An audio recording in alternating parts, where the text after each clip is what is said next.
Ball State News Center.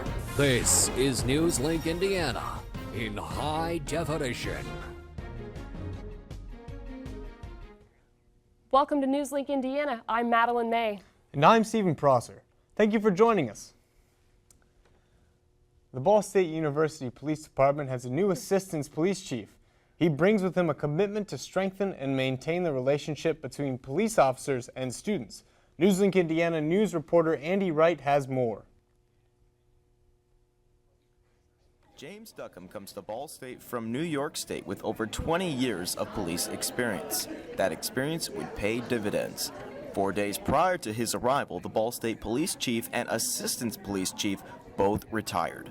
When I knew that the chief had left prior to me getting here retired and that I was going to be stepping into the role, it's a challenge. And I'm open to new ideas, I'm open to this campus, I'm open to being a member of this community, and I'm excited about it. Those events included a multicultural center event where Duckham met and visited with students. Today, Duckham served as a panelist in discussing the events that took place in Ferguson, Missouri. However, he has bigger aspirations than that. Duckham's goal is that he wants police officers to be able to walk through campus without anybody being alarmed. In fact, he'd like the police officers to get to know the students and be just like one of them on campus. I want them out of the cars and interacting, walking through the community, different events, picnics, sporting events, activities, so that they can get to interact where it's just kind of casual. His staff's efforts have paid off. Melissa Dowd, a senior at Ball State, says her relationship with the university police is solid. I get scared when I see cops when I'm driving. Like, that makes me really nervous, but on campus or just walking around, I'm kind of good friends with a couple cops, so they don't really make me too nervous. Duckham is happy about the progress made, and he is confident that it will continue. Live in Muncie, Andy Wright, Newslink, Indiana. Duckham encourages students to acknowledge police officers when they see them on campus and to interact with them whenever possible. A painting hanging up in the cup is sparking some major controversy. The painting shows a pigeon above the N-word in large print. A man walking past the coffee shop threatened to tear the painting down if it was not removed. The cup owner, George Martin, told the man he could contact artist Nathan Friday to voice his concerns and that it was not his place to censor artwork. Christopher Stevens of the Ball State Daily News spoke with Friday today. Cityscape, often there's pigeons, they live off crumbs, they are walked over, they're seen as less than whole. And in many ways, that comparison can be grouped with the idea of what it is in this country, which is years of slavery and all that. My message with this was to start a dialogue. That's why we're here. You know, you see that word, you have to say it in your head. People that aren't comfortable with that word or offended, they have to say it. Jennifer Erickson, an assistant professor at Ball State University, has office hours at the Cup and may change that soon because she does not want to make her students feel uncomfortable. Erickson plans to invite Friday to her class in a couple of weeks when she discusses racial language. It was a little bit chilly leaving this morning, but it definitely came out. The sun did. Yeah, that's sure right. I hope the sun stays out the rest of the week. Yes. Let's hand it over to Michael Behrens, please. Well, if there was ever a time where you wanted a lot of sunny days in a row, we certainly have that coming up for you. There's really no chance of rain, no credible chance of rain really till the end of the 7-day, and the conditions are going to stay rather nice, rather warm, or well, warmer for the fall-like conditions. Still cool in the morning. Right now, 57 degrees with the clear skies outside, the dry air, the dew point only at 48 degrees. Our radar right now clear across the Muncie area and really clear back out across Illinois. There's a few little rain showers going on across parts of Missouri, parts of Kansas, Nebraska. It looks like it's coming for us, but it's not going to make it here. We're going to have details on that coming up in your full forecast. A great start coming up for your fall today, officially the first day of fall. Many more sunny days ahead and warmer temperatures. We'll have details coming up. Thank you, Michael. A Newcastle man is facing up to a year in prison after the Henry County Sheriff's Department says he called into police dispatchers falsely claiming to be an FBI agent. Russell Dean Guffey was arrested this past weekend after he reportedly called 911 3 times in the early hours of September 2nd for non-emergency situations. During the first call, Guffey called about a drunk person near his home, then identified himself as an FBI agent out of Washington, D.C. 2 more calls took place shortly after, one in which Guffey requested the number for the sheriff's office and another to complain about squealing tires in his neighborhood. A trial date has not yet been set. QL's barbecue on Wolf Street has been shut down for the second time in 2 years. During the summer of 2013, 23 sanitation violations, including piles of turkey carcasses in the garage. They cleaned up the business and reopened it, but were shut down just 3 weeks ago for unpaid taxes. After many collection opportunities failed, $25,000 worth of sales tax was left unpaid. It is unclear when or if they will reopen, but neighbors reported to the Star Press that they had seen U-Haul trucks at the venue earlier this week. Bright lights hit Ball State's campus at an exhibit. And we go solar with today's quick question, all coming up. A good day for me would be people leaving their hands off of me. I'm always called names. Everywhere that I go, there's always someone calling me names, calling me gay. I've been choked, thrown up against a wall, punched. Nobody's ever tried to help me.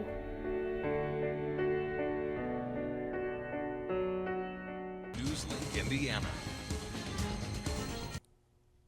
The neon glass exhibit was showcased in the Atrium Gallery at Ball State University this evening to get students excited for upcoming projects. Reporter Brittany Ehrman has more. Facilities manager Eric Sneed says he wanted to showcase artists that design neon sculptures to help gain interest from students about the craft. Students can come to the Glick Center class and take a class in neon and learn how to bend the tubing, process it, light it up, and then use it to make the temporary sculpture. The exhibit showcased the work of 4 internationally known artists that design different neon sculptures and installations. One of the artists, Alicia Eggert, says she wants to make sure her work focused on the relationship between language, image, and time. Another, Sarah Blood, says she wants to activate the viewer's memory with her work. Fred Shida says he has a fascination with learning about light and gravity. Hiromi Takizawa says her childhood spent in Japan was the main influence to create 3-dimensional sculptures. I was trying to convey an idea to put my memory into the box. So that was this Ultraviolet. It's sort of a box for curiosity, the things that I'm interested in, the lights and my childhood memory. The School of Art offers different degrees in glass arts that are located in the Glick Center for Glass. Reporting for Newslink, Indiana, I'm Brittany Ehrman. The Negotiating Distance Neon Invitational will be showcased in the Atrium Gallery until October 18th. For many Ball State students, the first month of the school year means new teachers, new classes, and a new house lease, but not for a full calendar year. Ashley Lehue has more on the story.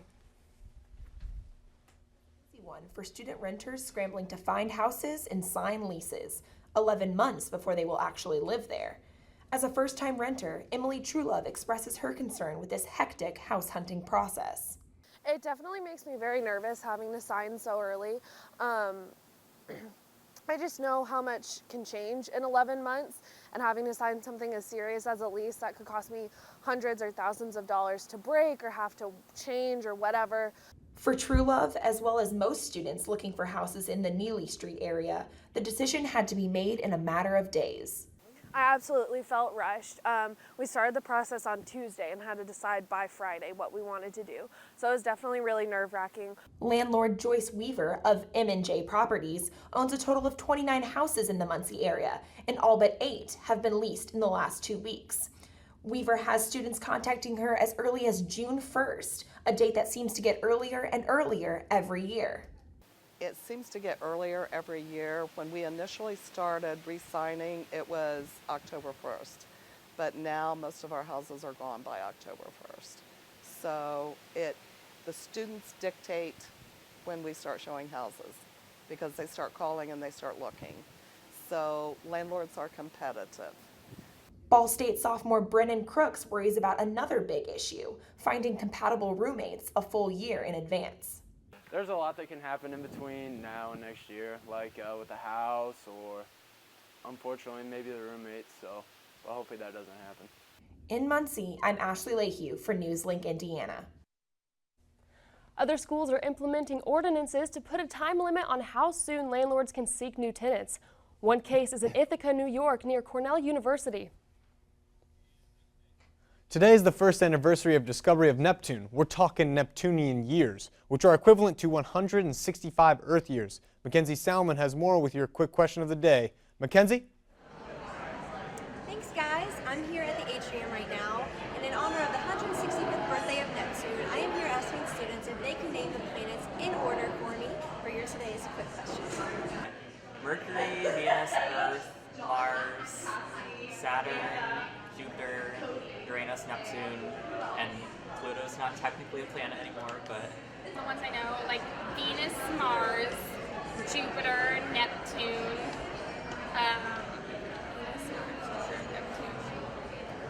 Earth, the moon, is the moon, the sun. Are they not planets? Oh, Pluto's not a planet anymore. Uranus, Pluto, Mars, Jupiter, Earth, Saturn.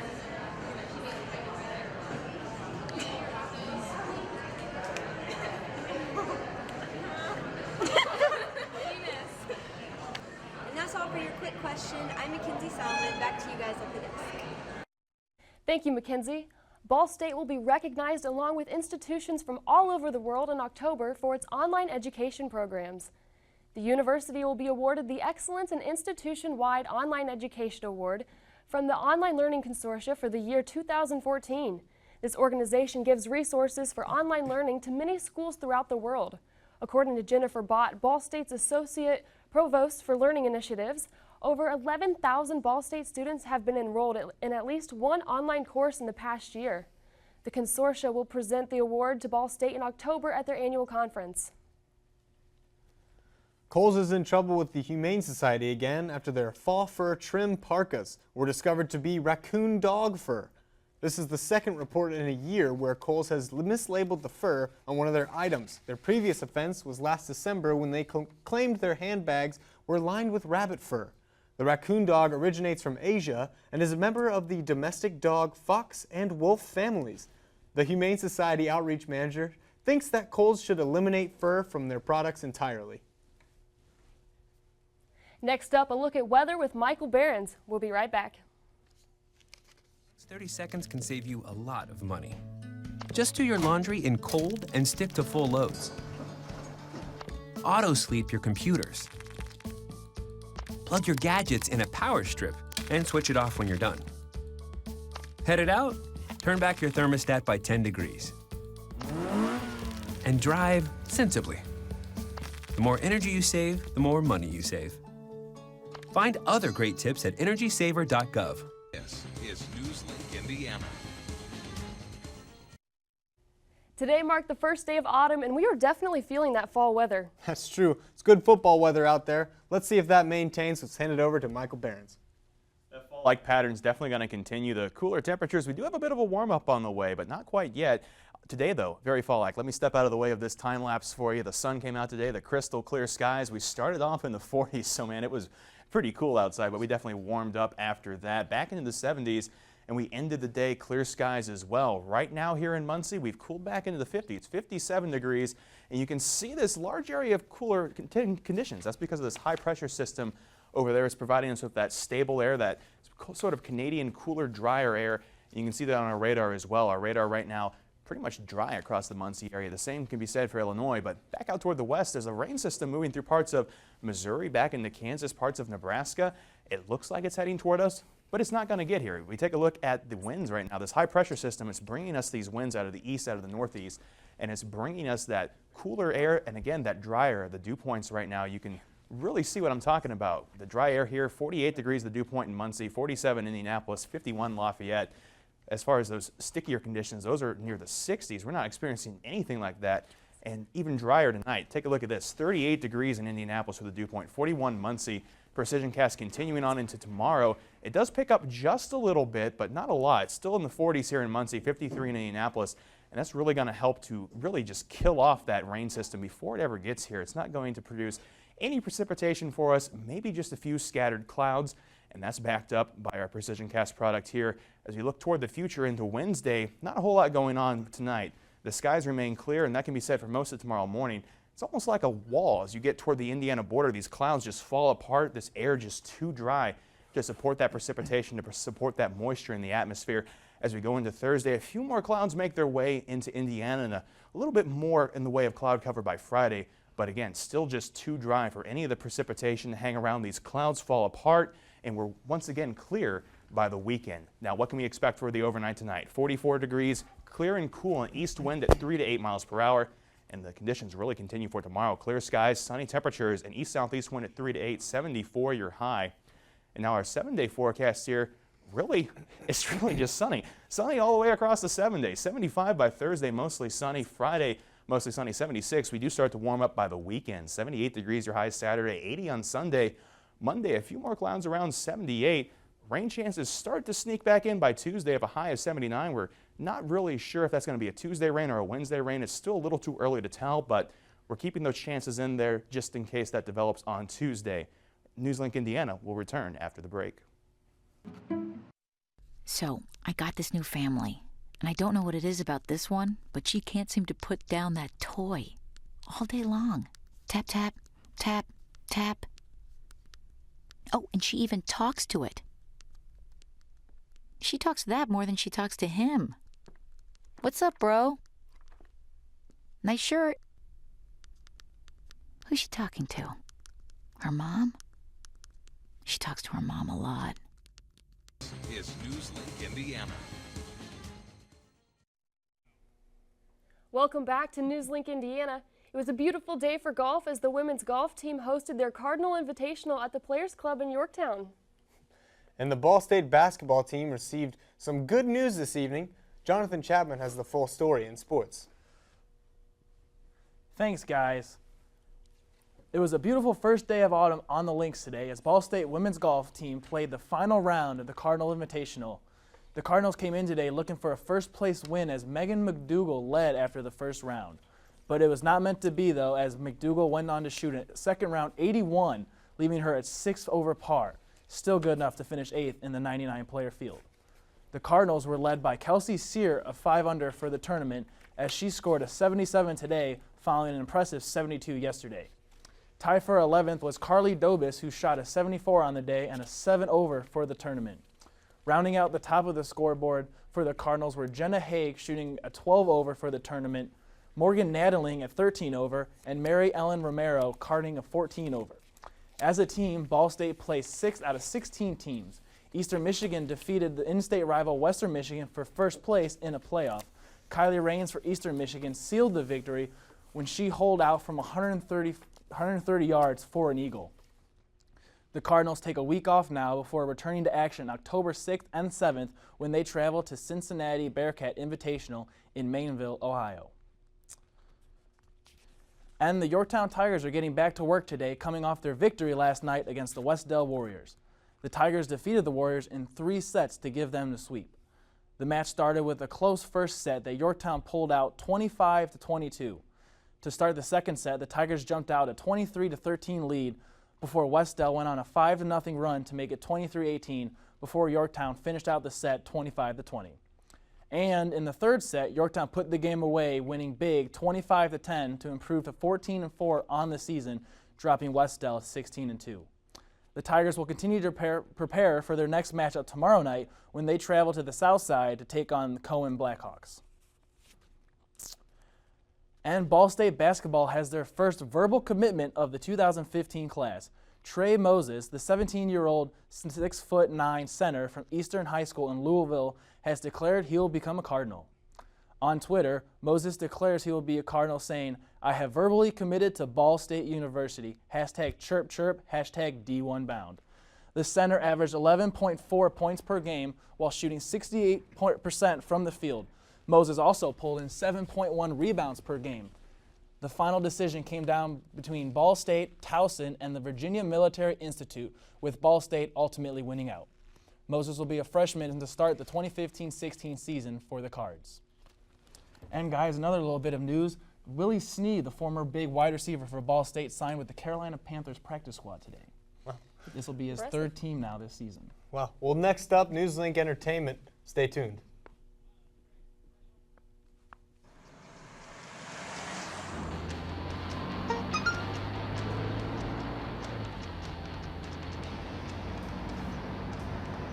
The average text, takes your eyes off the road for nearly 5 seconds.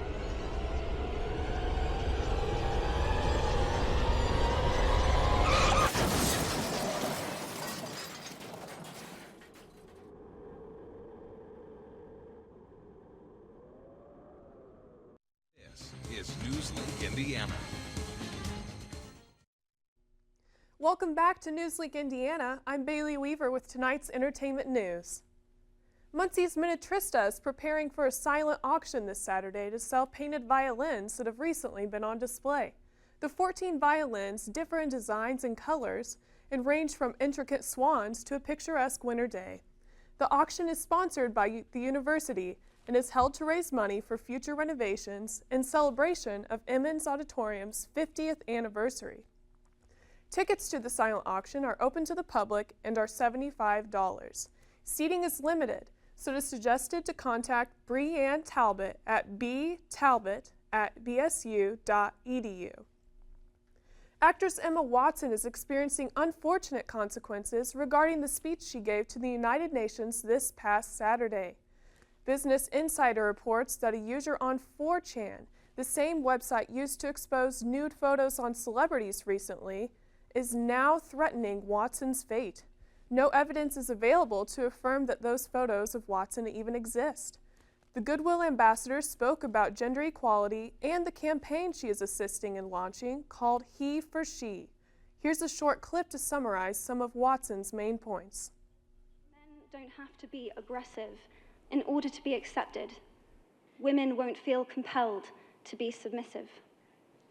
If men don't have to control, women won't have to be controlled. The classic play Three Sisters will take the stage this week at Ball State in the Struther Studio Theater. Three Sisters is a play about siblings growing up in a provincial Russian town, and it is centered around how they handle and struggles in their lives. The main conflict that the girls must overcome is coping with their father's death. Shows for Three Sisters will run from tomorrow through this Saturday at 7:30 p.m. Tickets are available through the University Theater box office and are priced $8 for students and $10 for the public. That's all for your entertainment news. I'm Bailey Weaver. Now back to the desk. Michael, am I going to have to wear a jacket to my 9 a.m. tomorrow? You know, the jackets are probably going to be a good idea. We're getting down to 44 tonight, but other than that, I haven't seen a more perfect 7-day probably in a long time. Sunny throughout the 7-day. We warm back up to the 80s by the weekend. Well, that's all for tonight at Newslink, Indiana. Be sure to watch tomorrow night at 9 p.m. right here on Cardinal Vision. For Michael Behrens and John Chapman, I'm Stephen Prosser. And I'm Madeline May. Be sure to like us on Facebook and follow us on Twitter. Have a good night. So, football weather?